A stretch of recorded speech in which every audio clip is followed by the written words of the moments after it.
Blessed Wednesday to us. Blessed Wednesday, Father. Just a little thing from the first reading today, which is a very, very touching, a riveting episode in the lives of the sons of Jacob, or the sons of Israel. Now, I always make this a point in my course, in the Pentateuch, especially when we are discussing the narratives about Joseph and his brothers.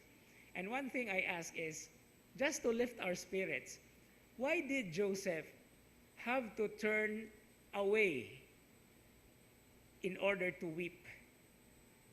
Nga wala man makaila niya ang iyang mga igsuon.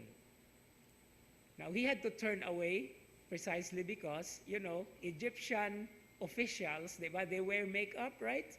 So if he cries in front of his brothers, the makeup will be destroyed. No? Anyway, that's just a little funny thing, but there is an interesting train of thought into how he would like to plan. The plan that he was going to do in order, as we want sometimes to say, the revenge of love. And so hold on to the readings that follow, from today and the following days, and then we will be exhilarated about the beautiful narrative, which scholars actually identify this part of the book of Genesis as a novel or a novella.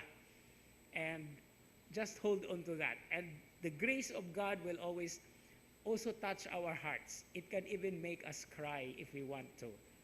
Now, one particular point that I would like to connect, because in the gospel reading today, Jesus actually now chose the 12 apostles and sent them. Now, there is so much to say about the 12. Among other things, of course, it is common knowledge that Jesus chose the 12 apostles because they would be representing the old Israel. That's the reason why those who are reached by the 12 apostles and who heard their preaching became part of the 12 tribes of the new Israel, which is actually the church. Now, there is one particular aspect in numerology in the scriptures about 12. Nganong dili man pulo, nganong dili man 7, nganong dili man 15, or nganong dili man daghan kaayo. No?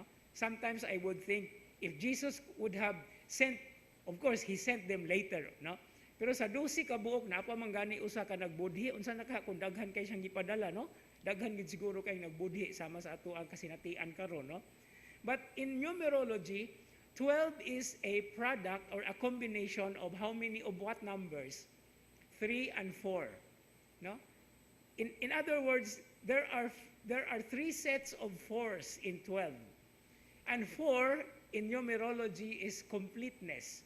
That's why the whole world is seen under the 4 corners of the world, diba? East, west, north, south. And the completeness there has something to do with the image, the purpose of God in fulfilling His plan. And what is number 3? Number 3 is superlative, meaning to say, it's so overwhelming. And where the disciples or the apostles reached in their lives in order to preach the good news, to preach the kingdom of God, has to actually fill up practically all of the world. It's a universal mission. And that is the point that we have to take into account, especially in our reflections. And since we are part of this church, this is also our mission. Apart from the 12 being sent, of course, ahead of us, we are also being sent to reach out every corners of the world. And Filipinos are very specific and special in this. Nga naman, because gani tungod sa Greenland, napamangani siguro yung mga Pilipino, di ba? We are a global race. And this is where we can actually put our reflection that we have this task and this mission.